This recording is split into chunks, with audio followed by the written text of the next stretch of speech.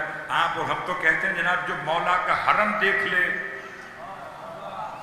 اس کی آنکھوں میں کیا معرفت اتر آتی ہے، تو اگر مولا کے غلام کو جناب قمبر کو دیکھ لے تو کیا ہوگا، میثم تمار کو دیکھے تو کیا ہوگا، سلمان کو دیکھے تو کیا ہوگا، اور اگر حضرت عباس کو دیکھے تو کیا ہوگا، اور اگر امام حسن کو دیکھ لے تو کیا ہوگا، اور اگر ختمی مرتبت کو دیکھ لے تو کیا ہوگا.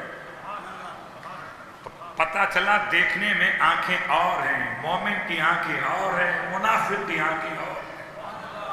کہیں پر الفت بڑھتی ہے، کہیں پہ نفرت بڑھتی ہے. اگر بات سمجھ میں نہ آئے تو حجر اسود کو پہچان لیجئے. مومن ہاتھ لگائے تو ایمان بڑھتا ہے، منافق لگائے تو کفر و نفاق بڑھتا ہے. اللہ اکبر.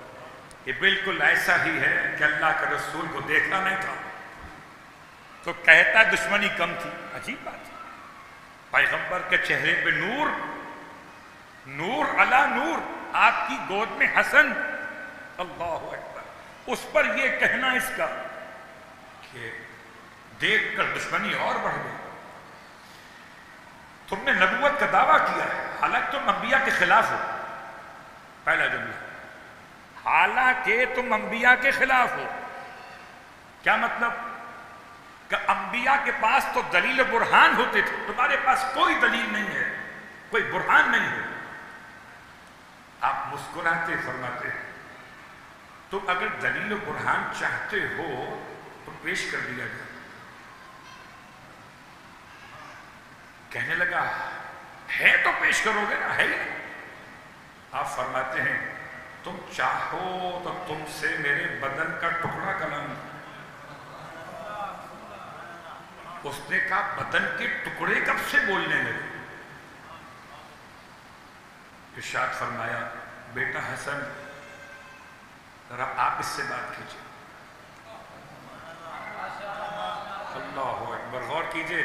میں نے کل آپ کی خدمت میں بیان کیا تھا کہ دروازہ علی کو حسن کہتے ہیں. آج پڑھ رہا ہوں دروازہ مصطفیٰ کو بھی حسن کہتے ہیں. خود اللہ کے رسول خاموش ہیں. فرماتے ٹکڑا بات کرے گا، اور یہ حیران کے ٹکڑے کیسے بات کرتے ہیں. آپ فرماتے ہیں بیٹا حسن بات کیجئے. اور امام حسن مشتبہ جو ویسے تو بولتے نہیں تھے، راویوں کے بقول، میری بات نہیں ہوتی، راویوں کے بقول بولتے کہاں تھے، اور جب بولتے تھے تو ایسا بولتے تھے کہ خود خدا کا نبی اپنا ٹکڑے بدن کہتا تھا تو بولتے تھے. آپ نے بولنا شروع کیا بس شکل اشعار میں امام کے الفاظ مقدس سے کھلوات پڑھنے محمد والے.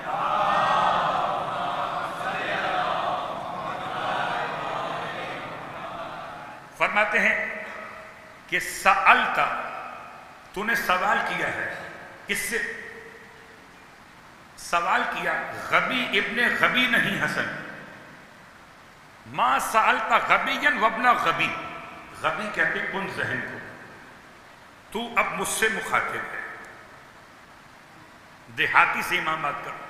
ما سألتا، تیرا سوال مجھ سے جو نہیں ہے ایسے جیسے کوئی غبی ابن غبی سے. بل فقیہن اذن وانت جہول، بلکہ تیرا جو مقابل ہے، تیرا سامنے والا جو ہے، مخاطب جو ہے وہ فقیہ ہے، غبی نہیں ہے، فقیہ ہے. غبی کہتے کن ذہن کو. اللہ اکبر. کاش صحابہ اکرام سمجھتے اس بات کو، اور کاش مسلمان سمجھتے اس بات کو کہ رسول خدا کا ٹکڑا بتا رہا ہے. جب یہ غبی نہیں ہے تو محمد غبی کیسے ہو جائے؟ غبی کہتے ہیں قبلہ کند ذہن، بل فقیہن، اور غبی کے مقابلے پر ضد ہے کیا؟ فقیہ. بلکہ تیرا مخاطب فقیہ ہے. اذن وانت جہول، جبکہ تو جاہل ہے. جاہل گالی نہیں ہے، جاہل لعنت نہیں ہے، جاہل تو حقیقت ہے۔ انسان کی حقیقت کو بیان کر رہے تھے مولا وانت جہول۔ پھر ارشاد فرماتے کہ اگر تو واقعاً جاہل ہے تو میرے پاس جہل کی شفا موجود ہے۔ اگر تو جاہل ہے تو پریشان نہ ہو، میرے پاس جہل کی شفا بھی ہے۔ اللہ اکبر، تلاش کر لیں، ہے کوئی جو جہل کی شفا رکھتا ہو؟ مرض کی شفا سب رکھتے ہیں مگر جہل کی شفا بس معرفت آل محمد ہے۔ جس سے معرفت آل محمد ہے اس کی جہالت کی شفا کا عنوان موجود ہے۔ اس لیے خدا کا احسان ہے کہ سرکار ارشاد فرما رہے من ماتا ولم یعرف امام زمانہ فقد ماتا میتۃ الجاہلیہ۔ جہالت اور ہے، جاہلیت اور ہے۔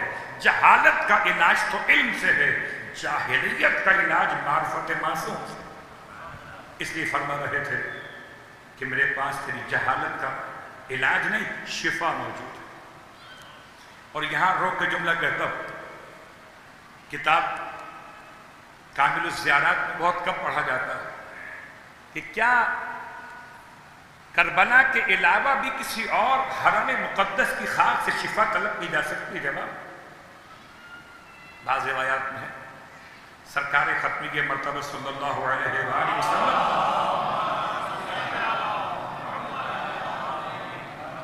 اور اس کے ساتھ ساتھ مولا کائنات امام حسن، ان کے حرم کی خاک سے بھی کھانے کی اجازت نہیں ہے سوائے خالی کربلا۔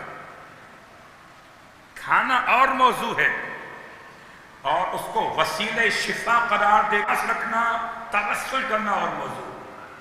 یہ دونوں ہے امام حسن مجتبی، اور فرما رہے کہ سن ایسا سمندر کہ جس کو ڈول میں تقسیم کرنا ممکن نہیں، وہ سمندر ہے رسول خدا کی ذات، اور میں اس سمندر کا وارث ہوں۔ میں نے عربی سے استفادہ کرتے ہوئے جملے ترجمہ آپ کی خدمت میں پیش کر دیا۔ 3 اشعار تھے بحار الانوار سے جو امام مجتبی کے کلام سے ہمیں ملے۔ اس کے بعد امام ارشاد فرماتے ہیں کہ سن میں تجھے بتاتا ہوں کہ تم سب کے سب جمع ہوئے اس مقام اجتماع پر جہاں تم جمع ہوتے ہو کسی خاص موقع پر۔ امام نے ہو سکتا ہے مقام کا نام بتایا ہو مگر راوی نے اسے کوڈ نہیں کیا۔ امام نے مقام کا نام بتایا ہو، وہاں جمع ہوئے اور جمع ہو کر تم نے کہا کہ عرب میں ایک نبی نے نبوت کا دعویٰ کیا، شخص نے، اور سنا ہے کہ اس کی کوئی اولاد نہیں ہے، ابتر ہے۔ ابتر کو قتل کرنا آسان ہے، جس کی نسل ہو تو پھر قصاص کا مطالبہ کرتی ہے، انتقام دیتی ہے۔ اگر نسل نہ ہو تو پھر کون انتقام کا لے گا اور کون مطالبہ کرے گا قصاص کا؟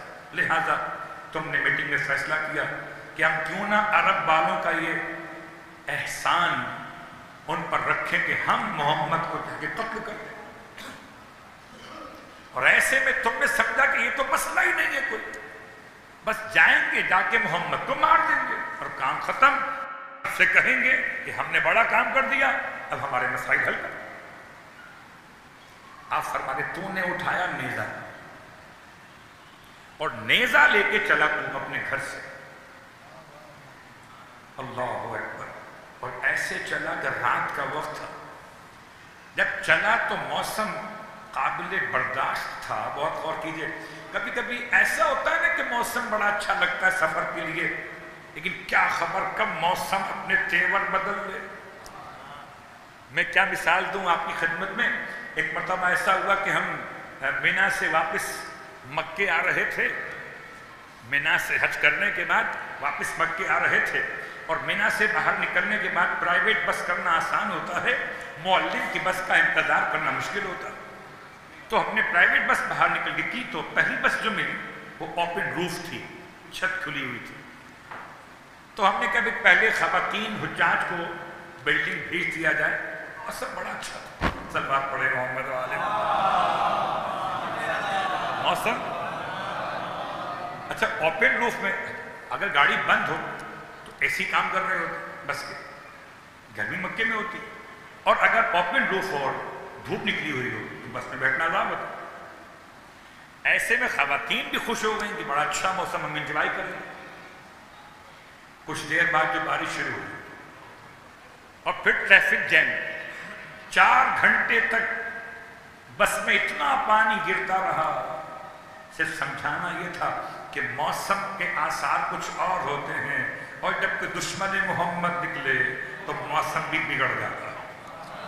ایسا بگڑا. امام فرماتے تم جب چلے تھے اپنے گھر سے تو موسم بڑا مناسب تھا.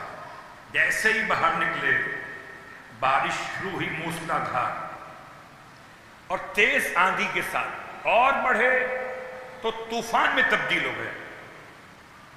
ایک بارش, ایک تیز ہوا, پھر ایک طوفان. امام فرماتے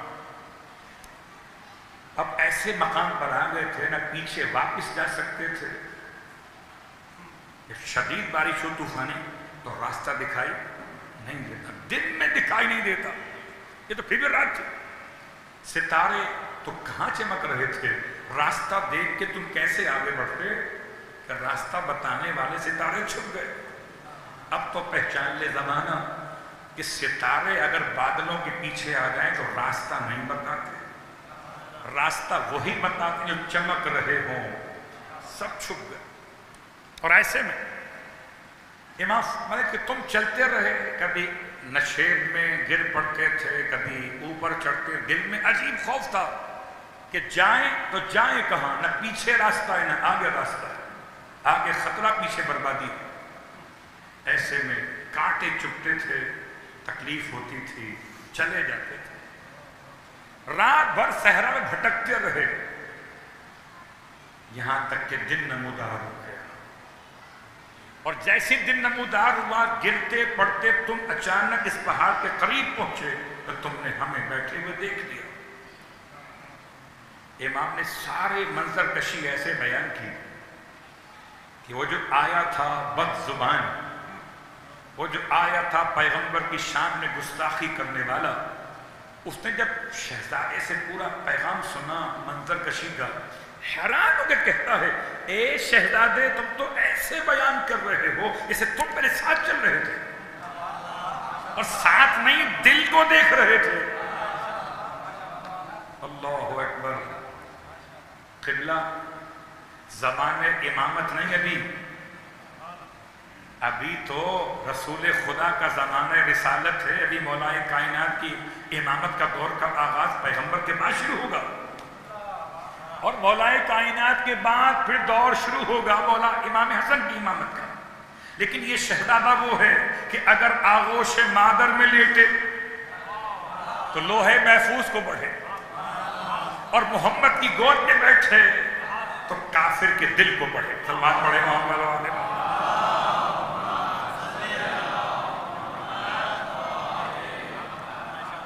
اللہ کے رسول کی گود میں بیٹھے,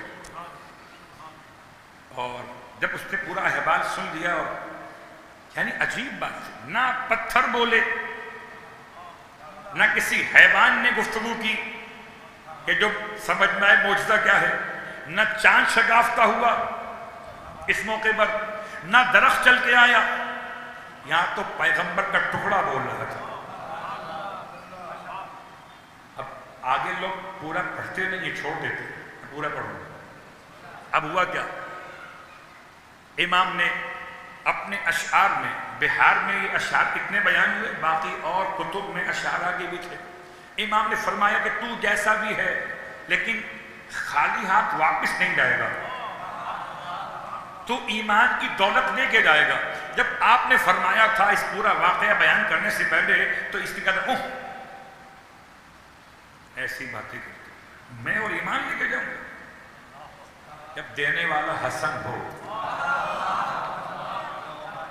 اللہ اکبر, تو پھر کیوں نہ ایمان کی دولت ملے اسے.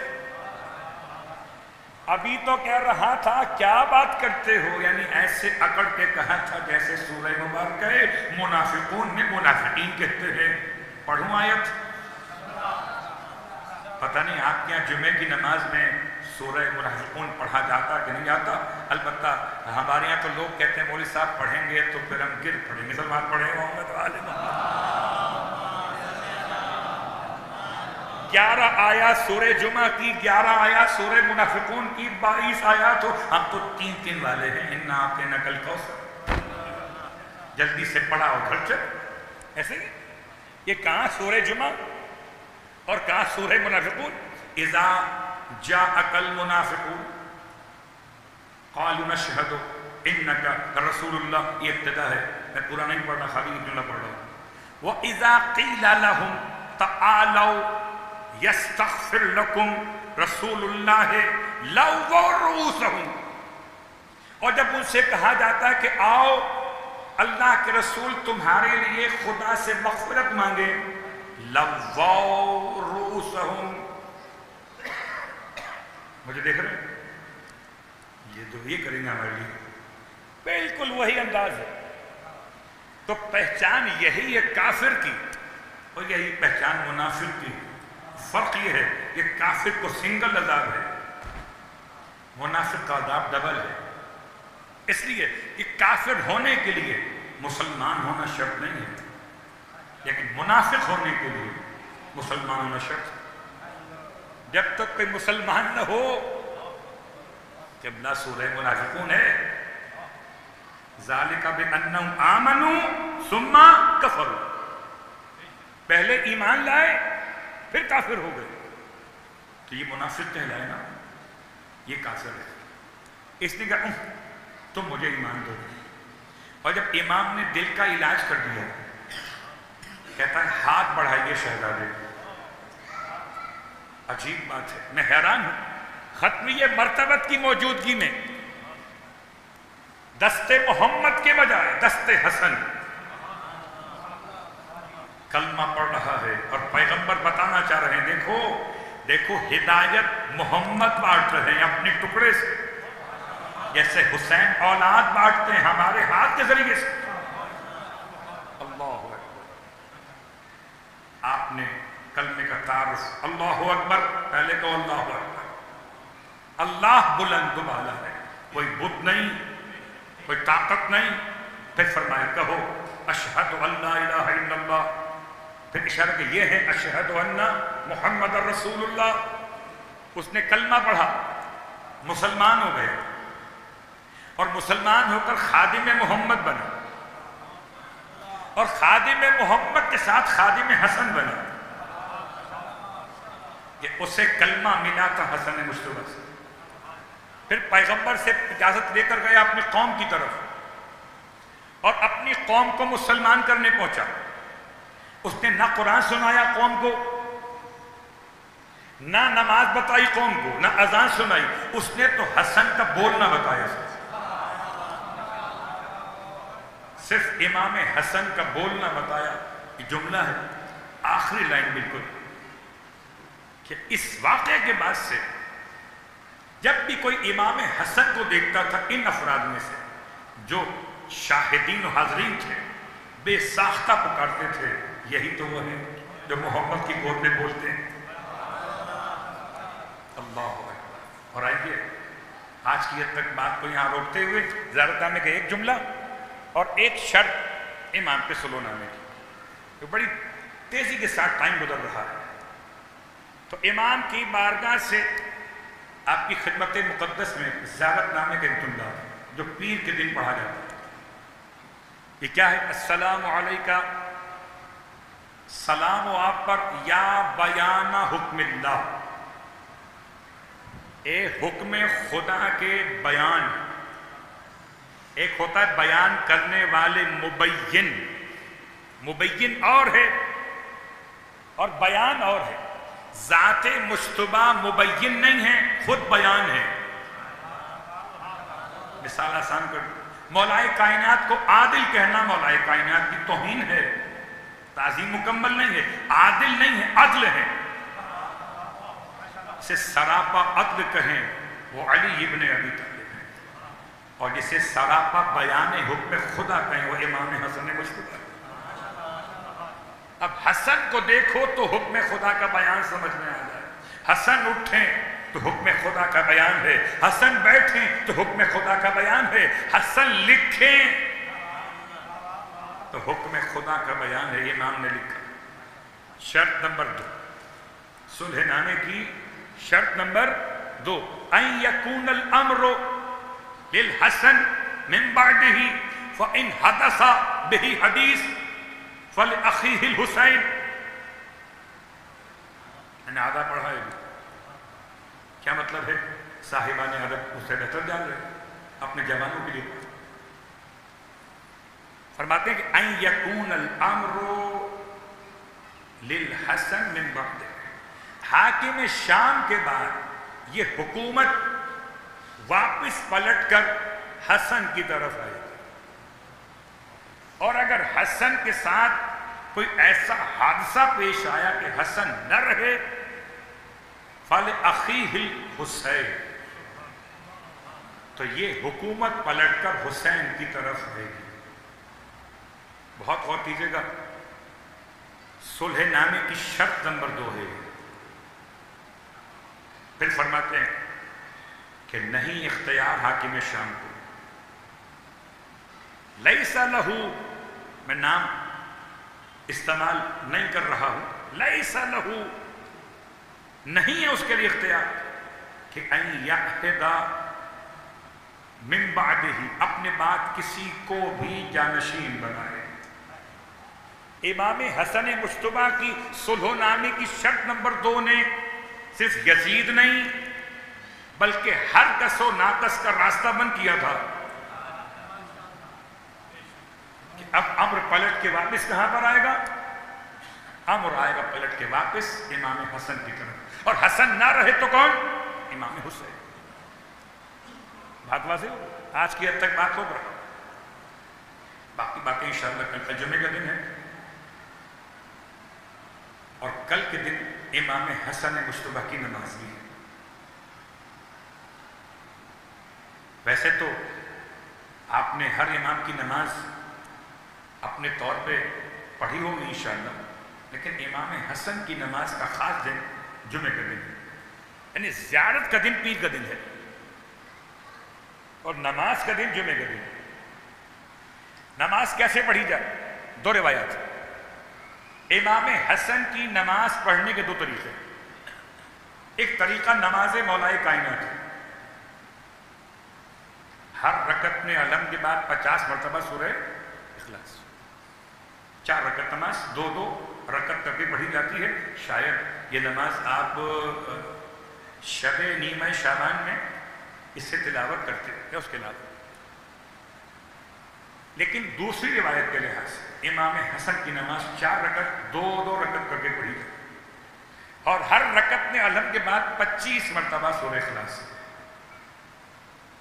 اور یہ 4 رکعت نماز پڑھنے کے بعد پھر امام حسن کی دعا، اللہم انی اتقرب الیک بجودک و کرمک کا پہلا جملہ ہے۔ کتاب مفاتیح الجنان، عنوان معصومین کے نام کی نمازیں۔ صلوات پڑھ لیں محمد علیہ۔ اب لوگ سوال کرتے ہیں مولانا اس کے پڑھنے سے کیا ہوگا؟ اس کے پڑھنے سے کچھ نہیں ہوگا، حسن خوش ہو جائیں گے، اور جب حسن خوش ہو جائیں گے تو خدا آپ کے دامن کو خوشیوں سے بھر دے گا۔ کوئی تو ہو حسن کا نام لینے والا، ایسا نہ ہو کہ سیدہ کو شکایت ہو جائے۔ عزیزوں، شب شہادت کی مناسبت سے آج پڑھ رہا، 7ویں امام کے مسائل کل پڑھوں گا روز کے حوالے سے، آج شب کی مناسبت سے پڑھ رہا ہوں۔ امام حسن کی مظلومانہ شہادت ہے۔ امام حسن کے نکاح میں 4 ازواج ہیں، اور ان 4 ازواج جو آزاد خواتین کے عنوان میں آپ کے نکاح میں آئی ہیں، ان میں سے چوتھی خاتون ہے جس کا نام ہے جودہ بنت اشعث، اور اس کے علاوہ آپ کے جو ام ولد کنیزیں ہیں ان کے بارے میں کہ کبھی 2 رہیں کبھی 4 رہیں، بس بنو امیہ نے کیا غضب کیا، امام کی شخصیت کو اتنا زخمی کیا ہے، اتنا بڑا مظلوم میرا مولا ہے۔ کبھی امام حسن کی وہ زیارت پڑھیے جنت البقیع میں پڑھی جاتی ہے، اس میں الفاظ ہے کہ مولا آپ مظلومیت کے ساتھ زندہ رہے اور مظلومیت کے ساتھ شہید کر دیے تھے، جبکہ امام حسین زندہ رہے شہید بن کر، ہاں شہید ہوئے مظلوم بن کر۔ امام حسن کے دونوں زمانے مظلومیت کے۔ اللہ اکبر۔ حالت روزہ ہے میرے مولا،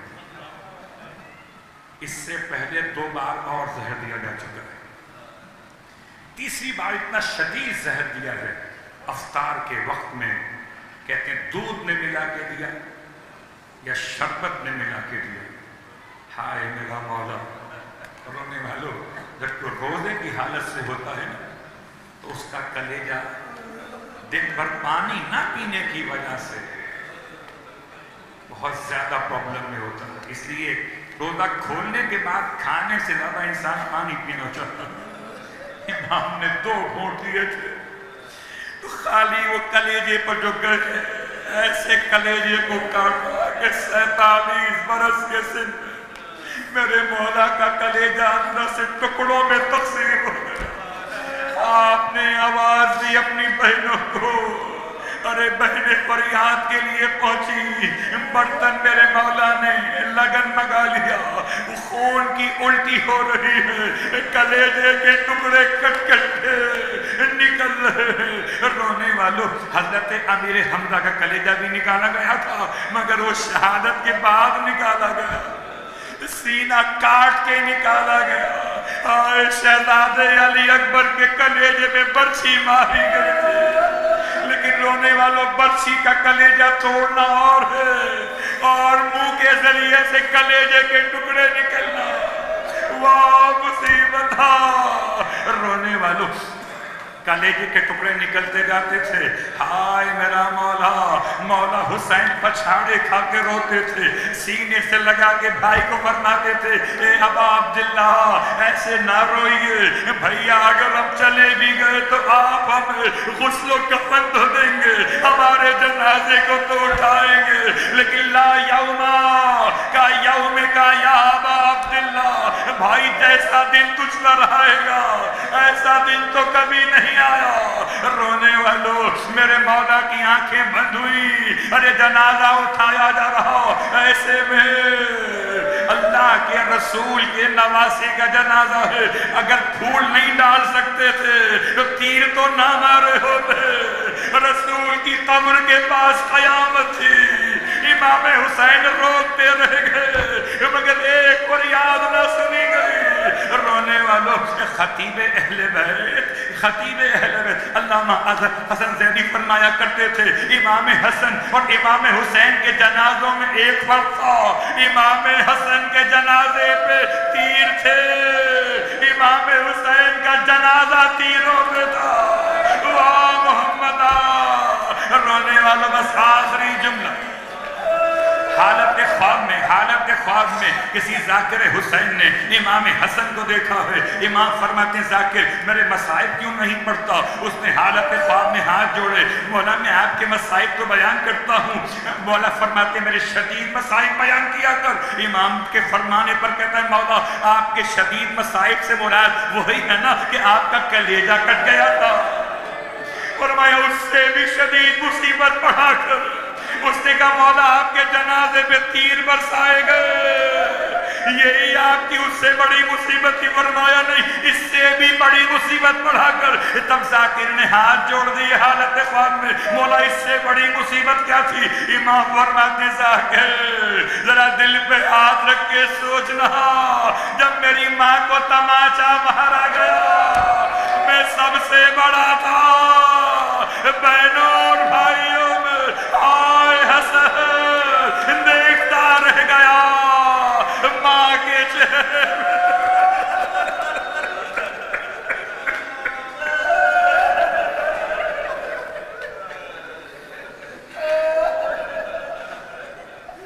ہائے حسن، پروردگار واسطہ محمد و آل محمد کا وقت قبولیت دعا ہے، آپ کی آنکھوں میں آنسو ہیں، سیدہ کی غربت یاد آ گئی، وہ تماچے کی شدت یاد آ گئی.